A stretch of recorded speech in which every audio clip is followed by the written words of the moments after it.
Kudüs. İnsanların ona sahip olmak için bedel ödedikleri şehir.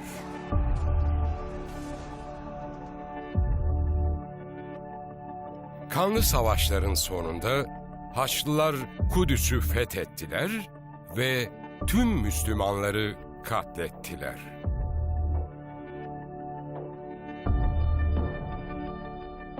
Yıllar sonra Selahaddin Eyyubi, şehri Hristiyanlardan geri almak için harekete geçti. Kudüs kralı Luzinyanlı Gıysa, buna izin vermemek için her şeyini ortaya koyacaktı.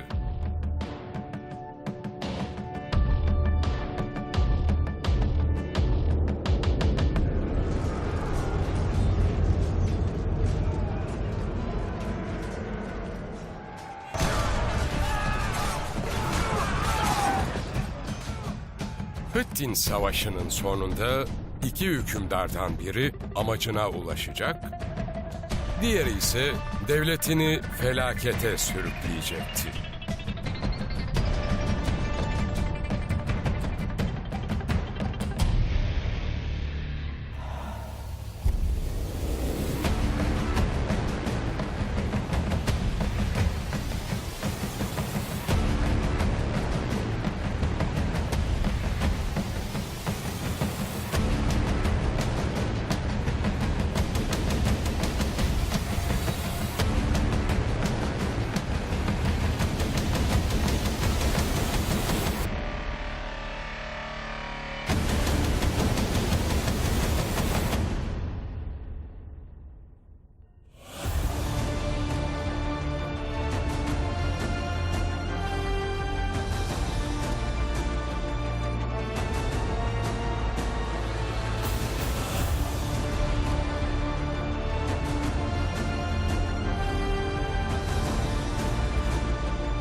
Bu bölümde konunun uzmanları tarihi süreci aktarırken, araştırmacı Mecit Güven, orduların özelliklerini, silahların tesir gücünü, askerlerin avantajlarını ve dezavantajlarını gözler önüne serecek.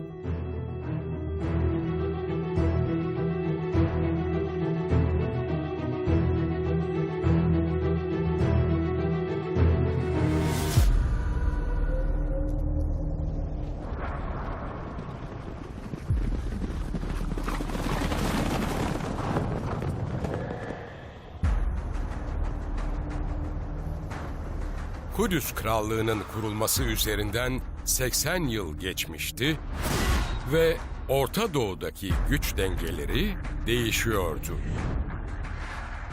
Selahaddin Eyyubi, 1171'de yıkılmakta olan Fatimi Devleti'nin küllerinden yeni bir ülke kurmuştu.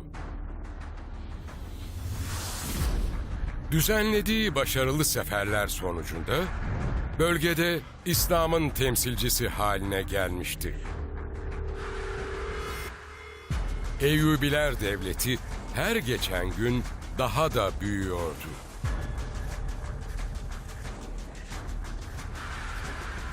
Birinci Haçlı Seferi'nden beri Müslümanların en büyük sorunu beraber hareket edememeleriydi.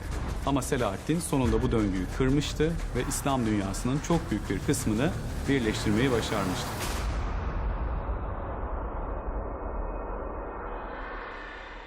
Eyyubiler Devleti'nin toprakları Mısır'dan başlayıp Halep'e kadar uzanıyordu. Aynı zamanda Kızıldeniz'in büyük bir kısmı kontrolleri altındaydı. Nüfusunun çoğunu Kürtlerin ve Arapların oluşturduğu bu devlet, Şam'dan yönetiliyordu. Başkent aynı zamanda askeri harekatlarının merkeziydi.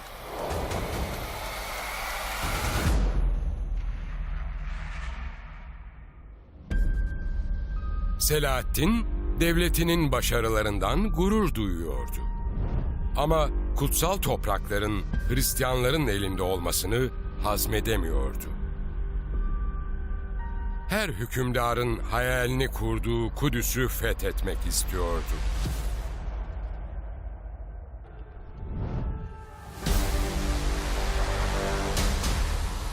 Geçmişte denemişti. Ancak başarısız olmuştu.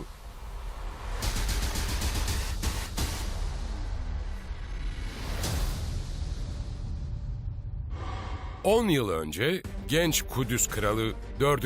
Baldwin'e karşı yaptığı Montgisart Muharebesi'nde ağır bir yenilgiye uğramıştı.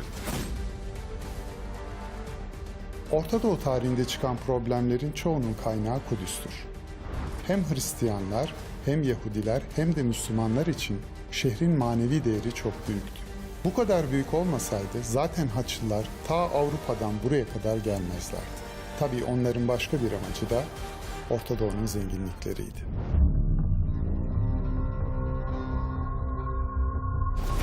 Selahaddin Montgisart'ta aldığı mağlubiyetten sonra kutsal topraklara sahip olma planını askıya almıştı. Ama Kudüs kralının cüzzama yenik düştüğü haberi her şeyi değiştirecekti. Tahta çıkan küçük yaştaki yeğeninin de kısa süre içinde ölmesi, Kudüs'te siyasi karmaşaya sebep olmuştu. Ve Selahaddin artık hiçbir şeyin eskisi gibi olmayacağını öngörerek adamlarına gerekli tedbirleri almalarını emretti. Kudüs Krallığı toprakları küçük olsa da güçlü bir devletti. Aldıkları dini vergilerle ekonomileri hızla büyümüştü. Avrupa'dan durmadan askeri destek alıyorlardı. Ülkenin başına geçecek kral, Orta Doğu'nun geleceğini belirlemede önemli bir figür olacaktı.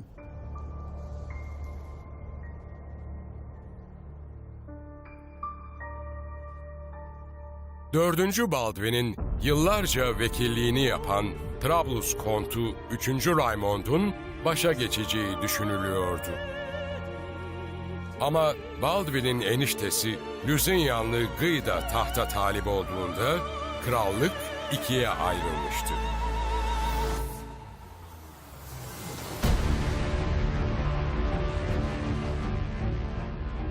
Raymond, şehirdeki soyluların büyük bir kısmı tarafından destekleniyordu ve onun tahttaki iddiası yadsınamazdı. Ancak Lüzinyanlı Guy, krallıktaki en güçlü askeri birlik olan tapınak şövalyeleriyle iyi ilişkilere sahipti ve şövalyeler arkasındayken kimse onun krallık iddiasına karşı çıkamazdı.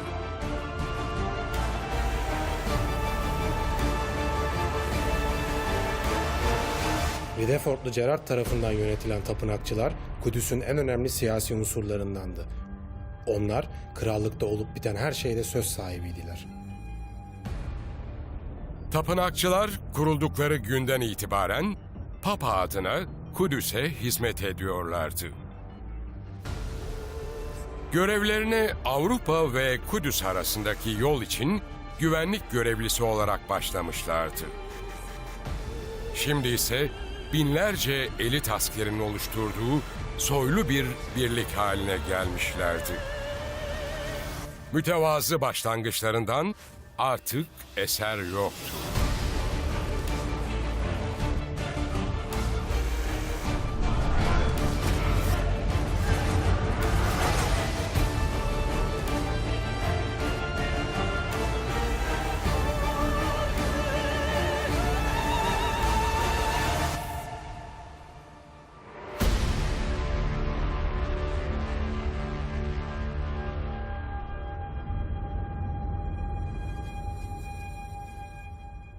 Haçlılar bayraklarını zırhlarının üzerine giyerlerdi.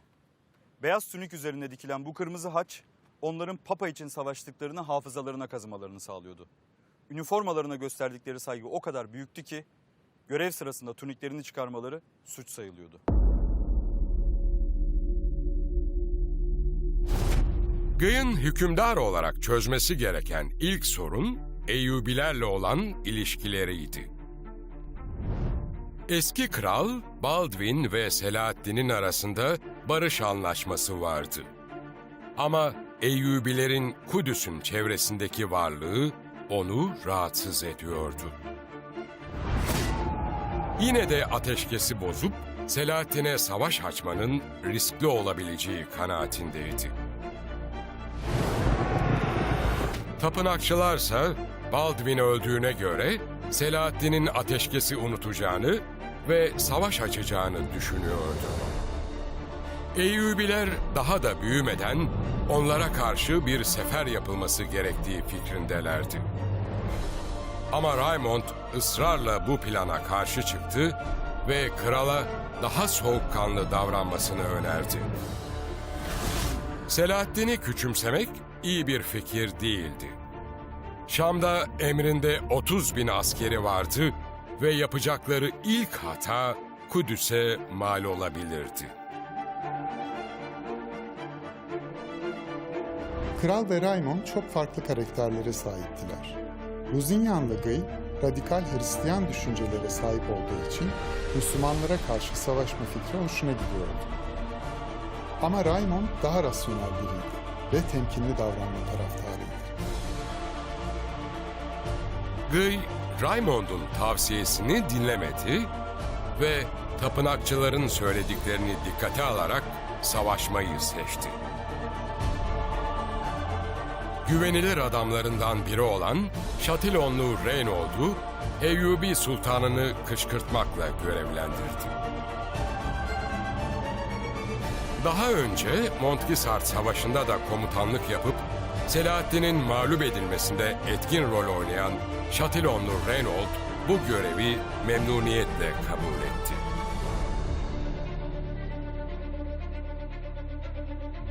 Askerleriyle birlikte bir Müslüman kervanına saldırmak için yola çıktı.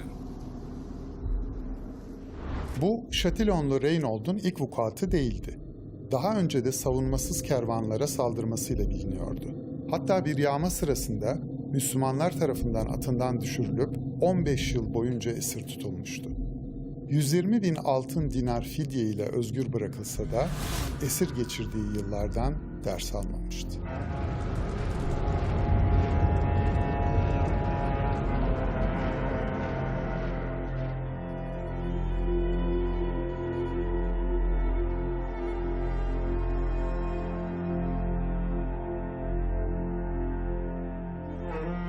Şatilonlu Reynold birkaç görgü tanığının kaçmasına izin verdi. Böylece haber Şam'a kadar gidecekti.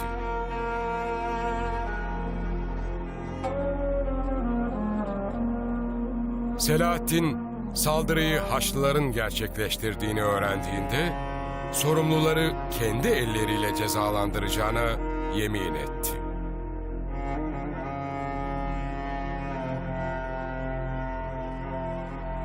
Ölülerin ve malların geri teslim edilmesi için Guy'a son bir şans vermek istiyordu.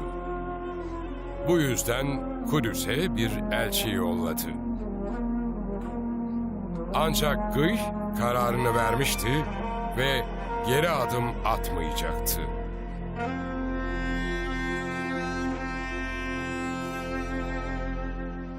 İki hükümdarın da savaşmak istediği gün gibi açıktı.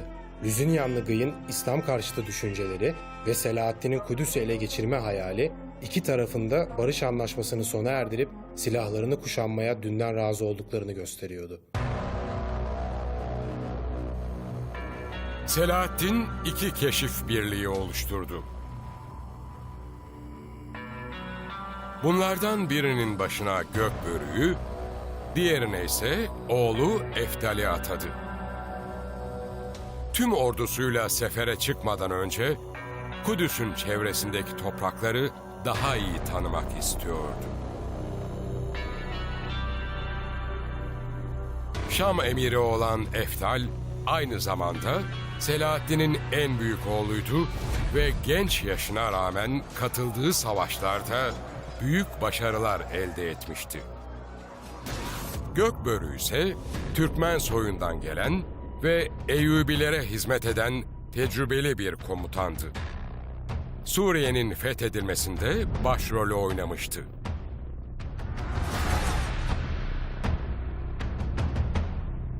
Ve şimdi her ikisi de Haçlılarla yapılan mücadelede en ön safta yer alıyorlardı. Haçlı cephesinde ise Guy ve Raymond arasındaki fikir ayrılığı giderek derinleşiyordu. Sonunda Raymond'un sabrı taştı. Kral şu ana kadar verdiği hiçbir tavsiyeyi dinlememişti ve Kudüs'te fikrine saygı duyulmadığı belliydi. Anlaşılan o ki Guy bundan sonra da bildiğini okuyacaktı. Raymond kimseye haber vermeden hazırlandı ve kendi şehrine doğru yola çıktı. Tiberya, Raymond'un yönetimindeydi ve Kudüs'e yakınlığından dolayı önemli bir stratejik noktaydı. Aynı zamanda etrafındaki su kaynakları şehrin değerini daha da arttırıyordu. Raymond Tiberya'ya vardığında çevrede 2 Eyyubi birliğinin olduğunu öğrendi. Selahaddin'in şehrinin surları etrafında keşif yapması iyiye işaret değildi. Hemen Gökbörü ile bir görüşme ayarladı ve ona Eyyubilerle anlaşmak istediğini söyledi. Gökbörü anlaşma şartlarını Selahaddin'e iletmek için Şam'a bir adamını gönderdi. Eğer Selahaddin Tiberya'ya dokunmama sözü verirse, ordusunun topraklarından geçmesine ve bölgede özgürce keşif yapmasına izin verecekti. Aynı zamanda Raymond, gelecekte olası bir savaş halinde Guy'a yardım etmeyecekti. Selahaddin bu teklifi düşünmeden kabul etti. Ve dolayısıyla asıl amacı olan Kudüs'e giden yolda önemli bir tehdidi ortadan kaldırdı.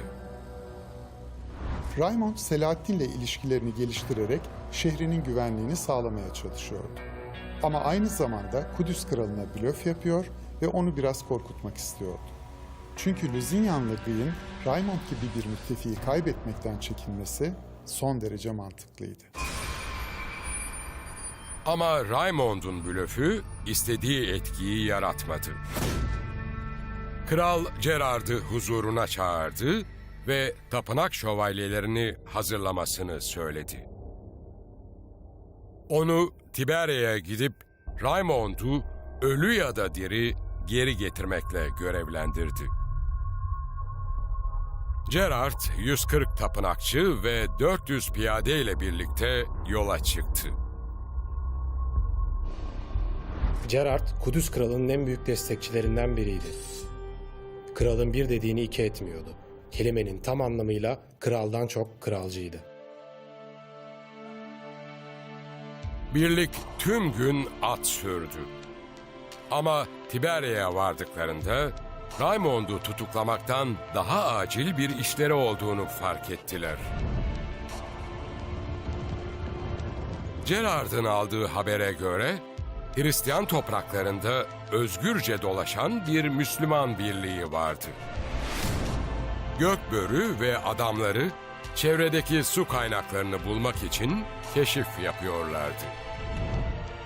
Görünüşe göre Raymond'un tutuklanması ertelenecekti. Gerard'ın önce Gökbörü'nün birliğiyle ilgilenmesi gerekiyordu. Eyyubilerin sayısının daha fazla olduğunu biliyordu. Ama adamlarına güveni tamdı.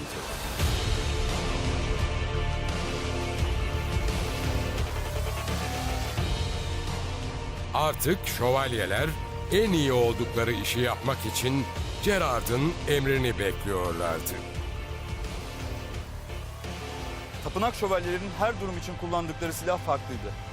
At üzerinde mızrak, yakın temasta ise uzun kılıç kullanıyorlardı.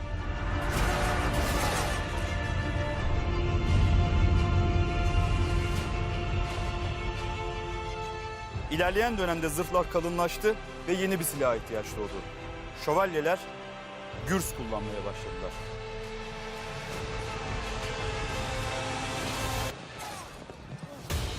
Gürs, gücü tek bir noktada toplayabilecek şekilde tasarlanmıştı. Ucundaki keskin çivilerin de yardımıyla kalın bir metali delmekte hiç zorluk çekmiyordu.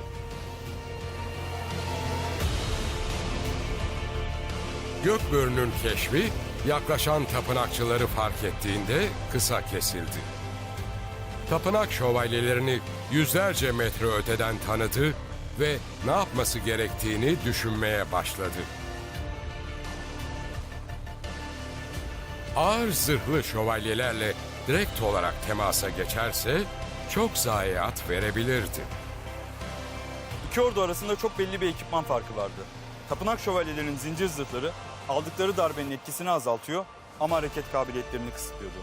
Bunun aksine Müslümanlar sertleştirilmiş derinin hafifliğiyle hızlı hareket edebiliyorlar ama aldıkları darbeler sonucunda yeteri kadar korunamıyorlardı. Gökbörü kararını vermişti. Hafif süvarilerinin hızları sayesinde Haçlıları öğle sıcağında yoracaktı.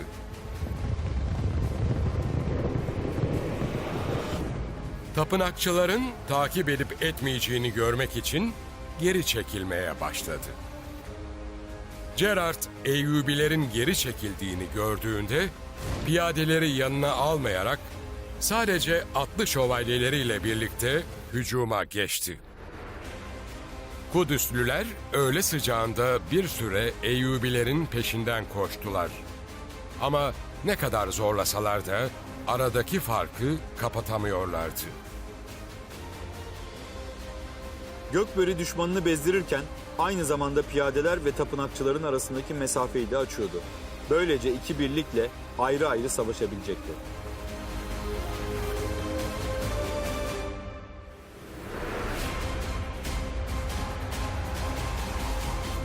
Eyyubiler, Gerard'ın şövalyelerinin yeterince yorulduğuna ikna olduklarında hızla yollarını değiştirdiler ve Haçlılara doğru yöneldiler. Gerard, Müslümanlara tapınakçıların gücünü hatırlatmak için sabırsızlanıyordu. Ancak işler Gerard'ın istediği gibi gelişmedi. Piyadelerini geride bırakarak hata yapmıştı. Eyyubiler önce Haçlı süvarilerine, daha sonra da piyadelere saldırdılar. Kreson Muharebesi Hristiyanlar için bir felaketle sonuçlandı.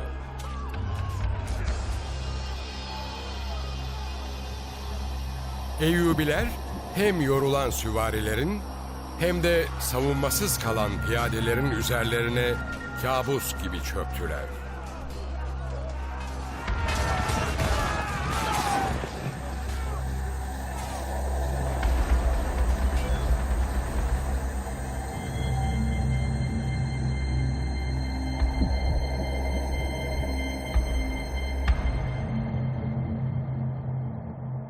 Hayatta kalan son iki Kudüslü, Gerard'ın bedenini bulduklarında onun da öldüğünü düşündüler. Ama miğferini çıkardıklarında hala nefes aldığını fark ettiler.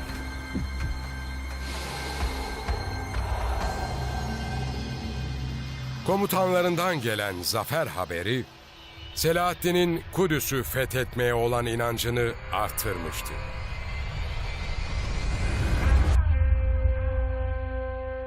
Lüzinyanlı Gıysa, en değerli askerlerinden 140 tanesini kaybetmişti ve o, Raymond'un peşindeyken ölen bu askerlerin pişmanlığını yaşıyordu.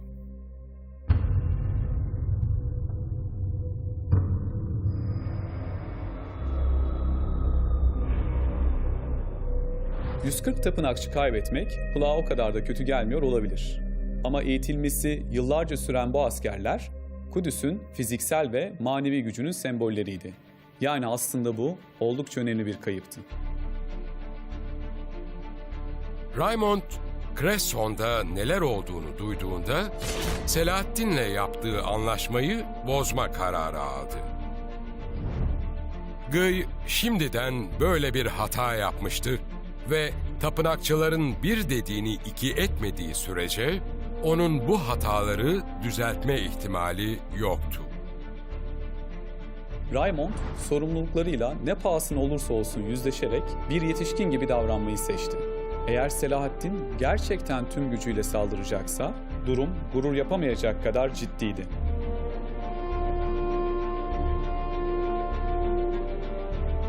Raymond, kutsal topraklara elleri bağlı bir hain olarak götürülmek yerine kendi isteğiyle özgür bir adam olarak döndü.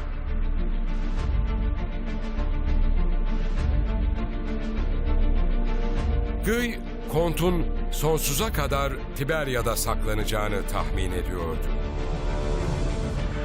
Ama Raymond, cesaretiyle önemli bir müttefik olabileceğini göstermişti. Tarihte kriz anlarında fikir ayrılığı yaşayan müttefiklerin bağlarının güçlendiğini biliyoruz.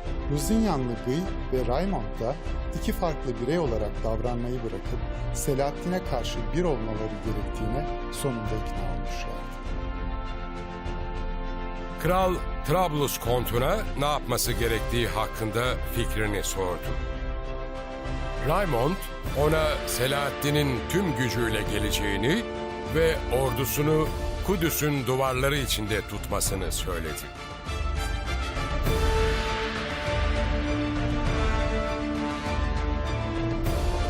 Raymond, Selahaddin'in üzerlerine yürüyeceği konusunda haklıydı. Sultanın beklediği gün gelmişti. Eyyubiler hazırlıklarını bitirmişlerdi ve 30.000 askerle sefere çıkacaklardı.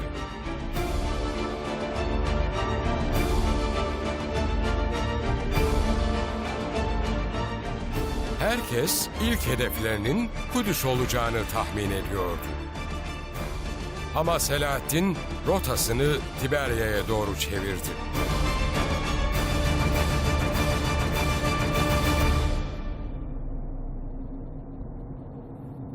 Selahaddin, Raymond'un aralarındaki anlaşmayı bozmasını büyük bir hakaret olarak görmüştü. Şehrini alarak Kont'a neden sözünün arkasında durması gerektiğine dair bir ders vermek istiyordu.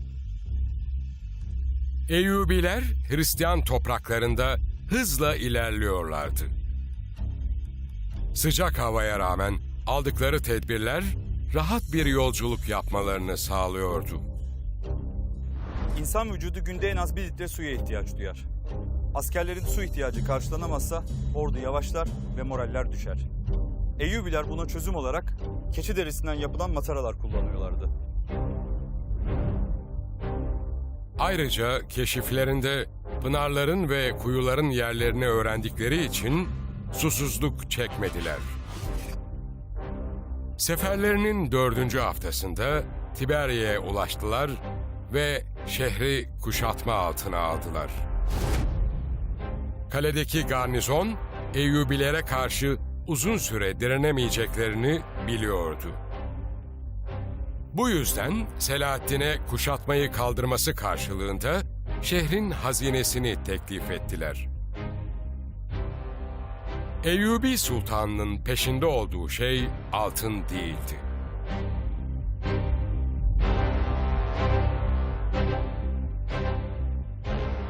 Garnizonla yapılan görüşmeden sadece birkaç saat sonra şehir düştü. Eyyubiler surları aşmışlardı.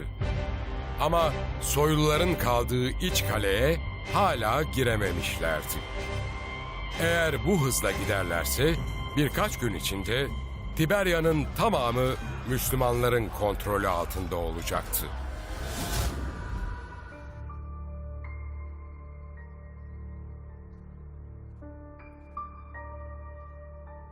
Kralın üstündeki baskı gittikçe artıyordu.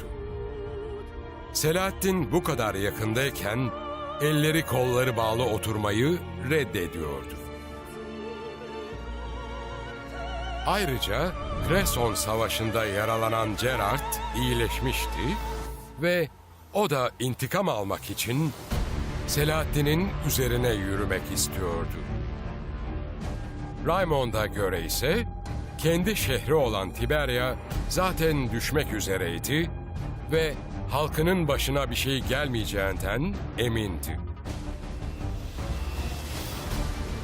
Ancak Kudüs'ten ayrılıp savunma yapmak yerine saldırıya geçerlerse tüm krallık tehlikeye girebilirdi.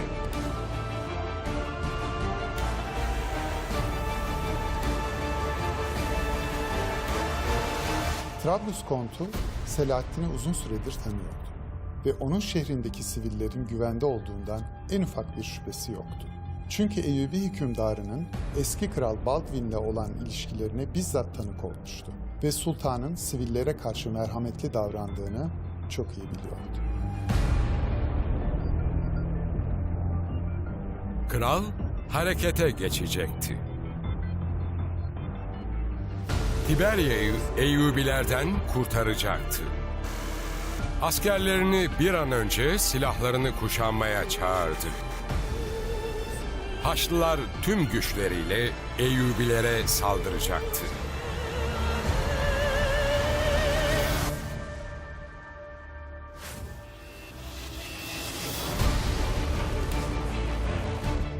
Gıy 1400'ü tapınak şövalyesi olan 20.000 adamını Akka'da topladı ve gerçek haçı da yanına aldı.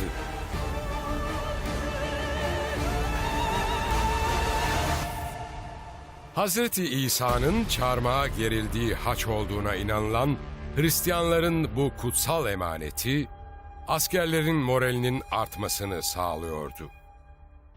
Kudüs kralı gerçek açı yanına alarak bu savaşın iki devlet arasındaki basit bir çarpışma olmadığına dikkat çekiyordu. O, Müslüman tehdidini ortadan kaldırmak için her şeyi yapmaya hazırdı. Selahaddin'in kuşatması hala devam ediyordu ve Gıy'ın tahminlerine göre dikkati dağınıktı. Eğer şimdi yola çıkıp kısa sürede Tiberia'ya kendilerini fark ettirmeden ulaşırlarsa, Eyyubileri beklemedikleri bir anda yakalayabilirlerdi. Haçlılar Tiberia'ya doğru ilerlemeye başladılar.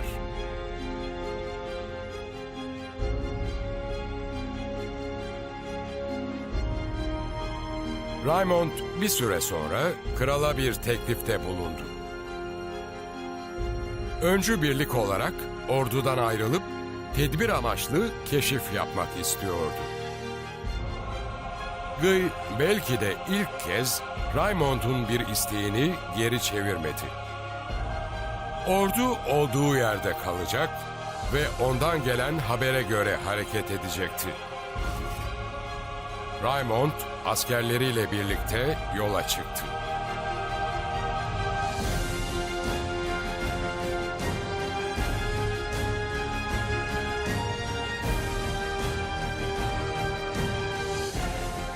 Ancak Şatilonlu ve Gerard, Raimond'a güvenmediklerini bir kez daha yinelediler ve kralı da buna ikna ederek planın değişmesini sağladılar. Haçlı ordusu sefere kaldığı yerden devam etti.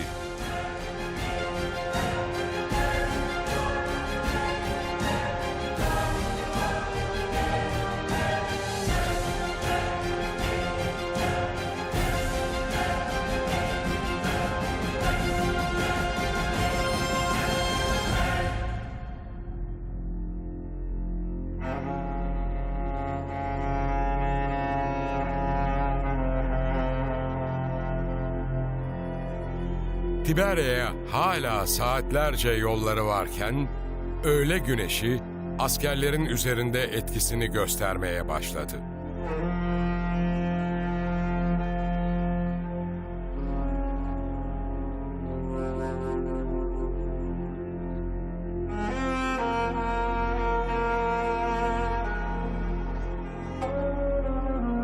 Temmuz ayında yaşanan aşırı sıcaklar gayet olağandı. Ama bölgeyi iyi tanıyan Haçlılar bile böylesini ilk defa görüyorlardı.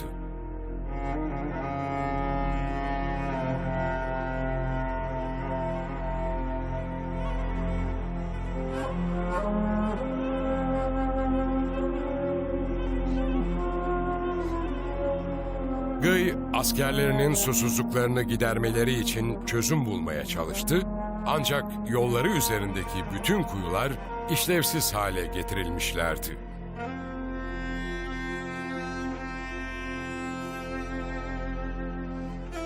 Eyyubiler bölgedeki su kaynaklarının yerlerini biliyorlardı ve Selahaddin, Kudüs, Tiberya arasında bulunan bütün kuyuları kum ve taşla doldurtmuştu.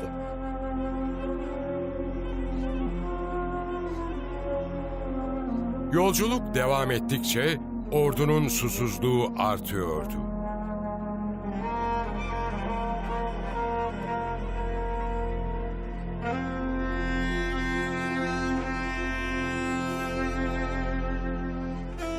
Bu cehennem sıcağında askerlerin artık ilerleyecek gücü kalmamıştı.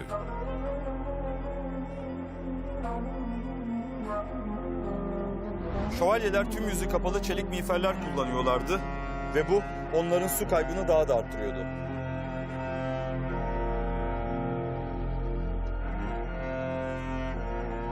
Gıy'ın ordusu susuzluktan ölen askerler yüzünden birer birer azalıyordu.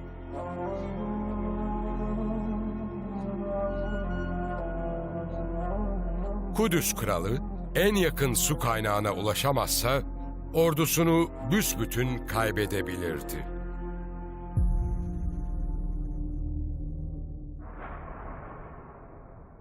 Hava karardığında Haçlılar Tiberya yakınlarındaki Hittin bölgesine ulaştılar.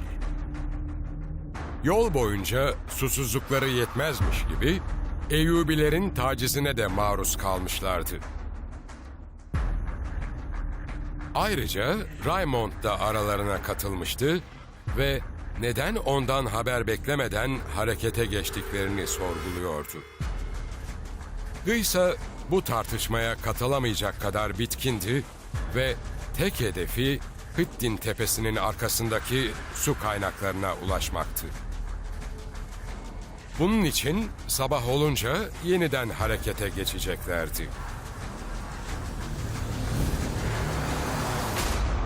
Ancak gecenin sessizliğini bir okun çıkardığı ıslık doldurdu. Sesin nereden geldiğini fark edemeden binlerce ok ilkini takip etti. Gıy, Selahaddin tarafından pusuya düşürülmüştü. Etrafı sarılmıştı ve kaçacak yeri yoktu.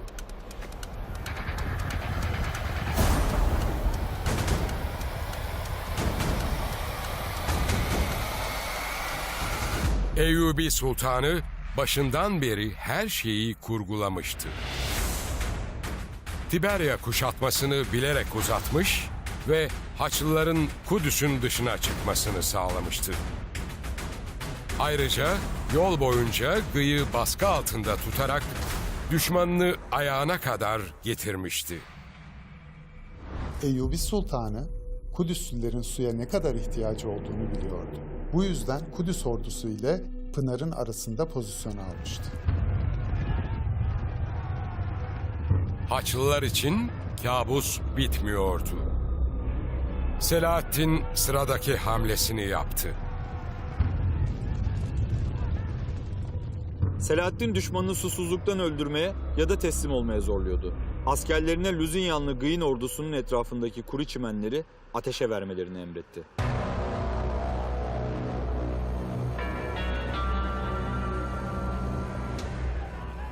Kudüs ordusu uykusuzluk ve susuzluk yüzünden zor bir gece geçirdi. Ama güneş doğduğunda hala ayaktaydılar.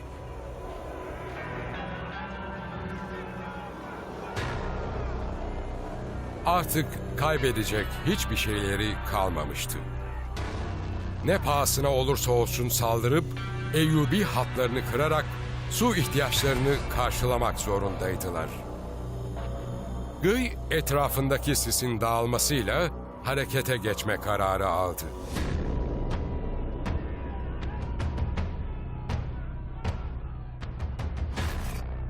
Eyyubilerin en zayıf noktasını gözüne kestirdi ve Haçlılar tüm hızlarıyla harekete geçtiler.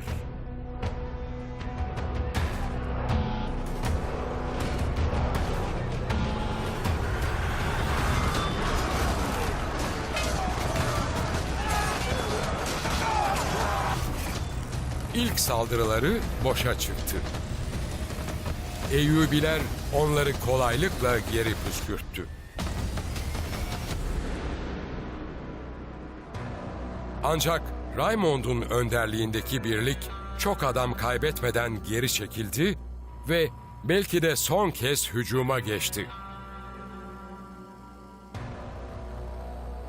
Ama Eyyubiler beklemedikleri bir hamle yaptılar.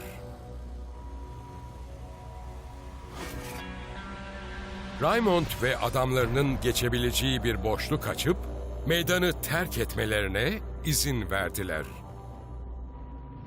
Kuşatma altındaki düşmanınızın kaçış yollarını kapatırsanız kaybedecek bir şeyleri kalmaz ve korku duygularını yitirip ölümüne savaşırlar. Eğer Raimond kaçmak istiyorsa Eyyubilerin daha fazla adam kaybetmesine gerek yoktu. Bu yüzden Selahaddin adamlarına yolu açmalarını emretti.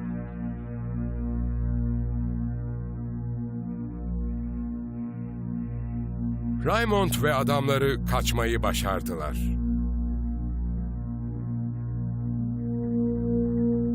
Geride kalanlarsa sayılarının azalmasıyla umutlarını tamamen kaybetmek üzereydiler.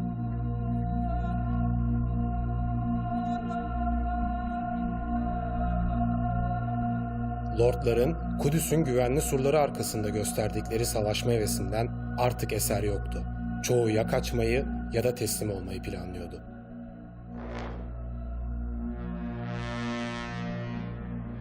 Raimond'un savaş alanını terk etmesiyle Kudüslülerin sol kanadında gerçek haçın çevresindeki koruma azalmıştı. Selahaddin bu tarihi emaneti ele geçirirse Haçlıların moralini daha da bozabileceğini düşündü ve askerlerini düşmanın sol kanadına yöneltti.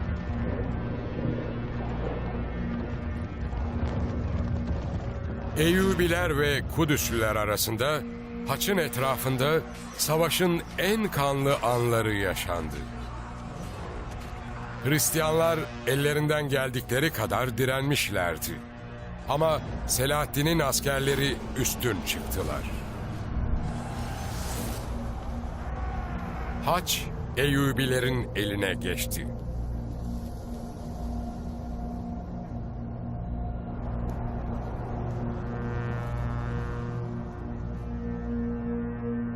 Haç'ı kaybetmek Luzinyanlı Gıy için bir trajediydi. Nesillerdir Hristiyanlara ait olan kutsal emanetler onun hükümdarlığı sırasında Müslümanlar tarafından ele geçirilmişti.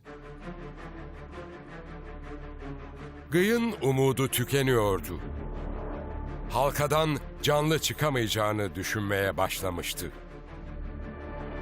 Bu sefere Selahaddin'i yenmek için çıkmıştı ve ölecekse onu da yanında götürecekti.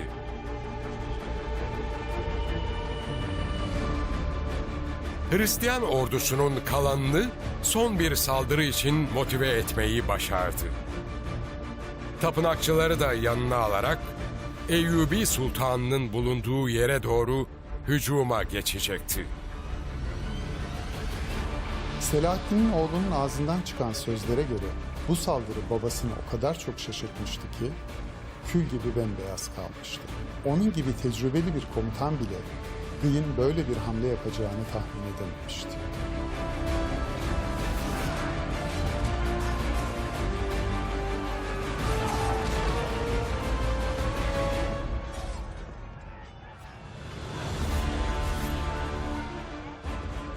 Lüzünyanlı Gıy'ın taktiği çok riskliydi ama başarılı olursa savaşı kazanabilirdi. Eyyubi ordusunun geri kalanına aldanmadan tüm gücüyle Selahaddin'in bulunduğu iyi korunan tepeye hücum edecekti.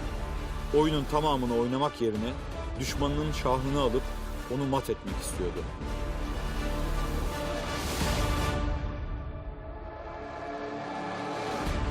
Guy, Gerhard ve Şatilonlu Reynold, Eyyubi hatlarında hızla ilerliyorlardı.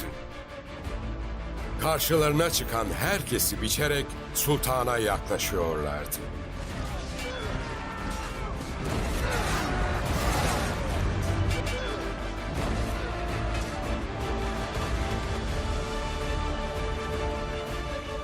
Guy artık bulunduğu yerden sultanı görebiliyordu ve bir imkansızı başarıp savaşı kazanacağını hissetmeye başladı.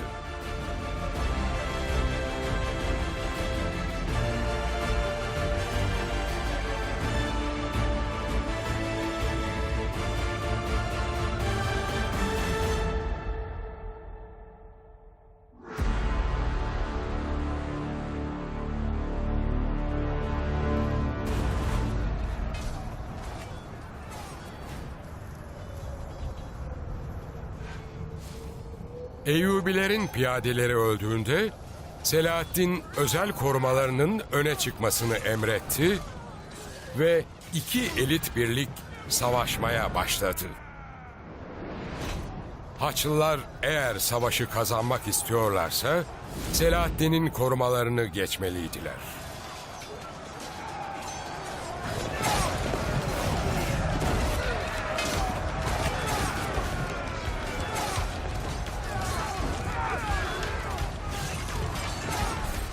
Sultanın en güvendiği birliği Haçlı hücumunu kırmayı başardı. Hatta bu askerler Gıy'ın kalan son birliklerine ağır zayiat vermeye başladılar.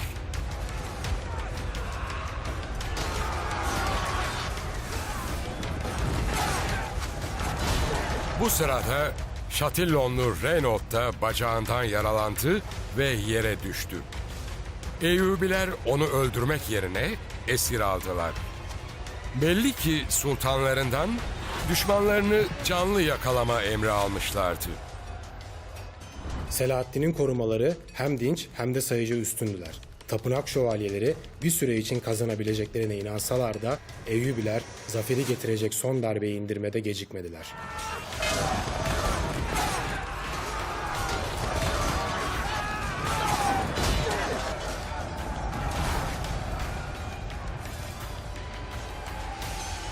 Adamlarının çoğunun öldüğünü ve teslim olduğunu gören Gıy'ın yapacak hamlesi kalmamıştı ve Kudüs kralı direnmeyi bıraktı. O da Selahaddin'in huzuruna götürülmek üzere esir alındı. Hıddin Muharebesi'nde Haçlı ordusu neredeyse tamamen yok oldu.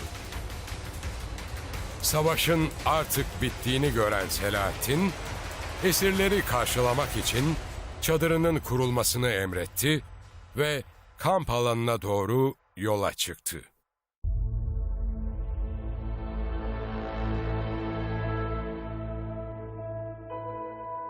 Selahaddin savaş boyunca düşmanlarını yenebilmek için onları susuz bırakmıştı. Ama artık çatışma bitmişti ve esir aldığı kralı en iyi şekilde ağırlayacaktı.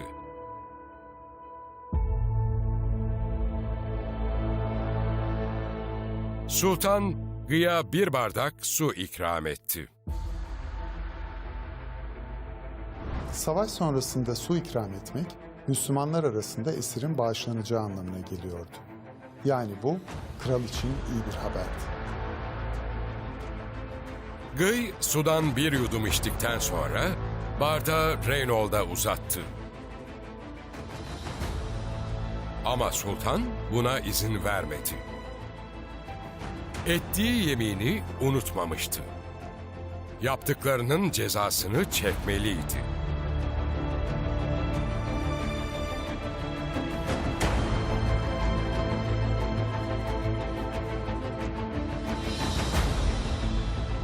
Reynold, Selahaddin'in misafirperverliğini tecrübe edemeyecekti.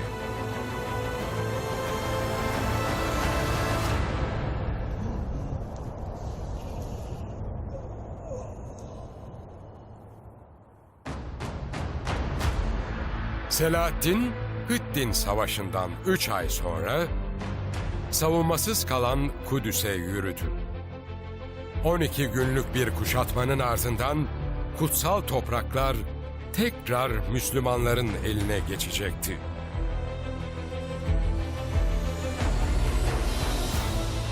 Ve sultan şehri aldığında Kudüs'ü her inançtan insanın dinlerini özgürce yaşayabileceği bir yere çevirecekti.